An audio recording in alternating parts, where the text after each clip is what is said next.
the hostel workers took a giant mallet and smashed open the crate of sake, and they poured it into, it looked like ashtrays. Hey guys! It's me, Jade. Merry Christmas everybody and Happy New Year! Well, not yet, but New Year's is coming very, very soon. And I wanted to talk to you today about some of the Japanese New Year's traditions. Okay, so first things first, New Year's Eve. Usually the last few days of the year involve osoji, which means big cleaning.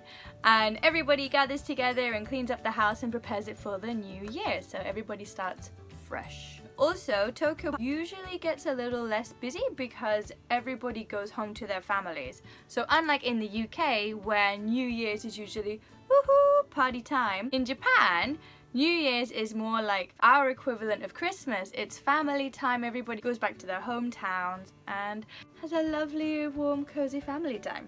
At around midnight on New Year's Eve, you will probably hear some bells ringing in the sky. They go on for about 1 to 2 hours, and this is because they have a Buddhist tradition of banging the bells, maybe not banging, of ringing the bells 108 times. Why 108 times? Well, Buddhists believe that we human beings suffer from 108 different types of earthly feelings and problems, I guess, that are enhanced by anger, jealousy, stuff like that. So, by ringing the bells 108 times, that is said to remove those bono from us and release us from the troubling earthly emotions that we inhibit. Anyway, another thing they do on New Year's Eve is to eat soba. Soba is a type of noodle in Japan made of buckwheat. And as soba noodles are quite long, they are said to represent a long and healthy life. So if you eat soba on New Year's Eve, then you're gonna live longer! Yay! There are also some decorations made from bamboo and pine and plum tree, and these are called kadomatsu, and you will sometimes see them outside people's houses and in offices and stuff. As pine, bamboo and plum trees all signify longevity and prosperity, it symbolizes a good harvest for the year and puts blessings on everybody's house. Another type of decoration they have is kagami mochi, which are fake rice balls, and they often put like a little orange on the top, and these again are traditionally seen around Japanese houses around New Year's. Again, this represents prosperity.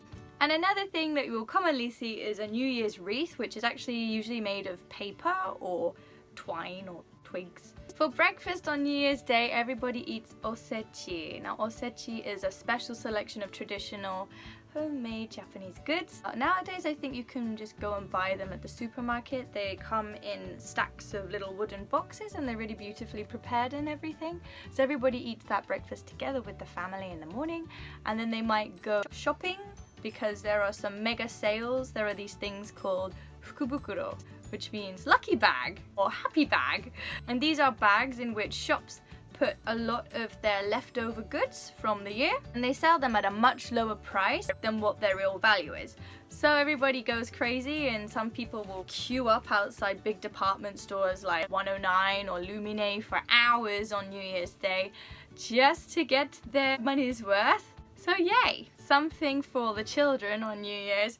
For them, it signifies money because there are tiny little envelopes that are sold around Japan, and usually family members will put money in there and give them to the children. It usually starts at about 5,000 yen, and then as the children grow older, then the amount of money they receive from everybody also increases. So if they're receiving money from about 5 or 6 people in their family, then they feel like they're rolling in it. Money.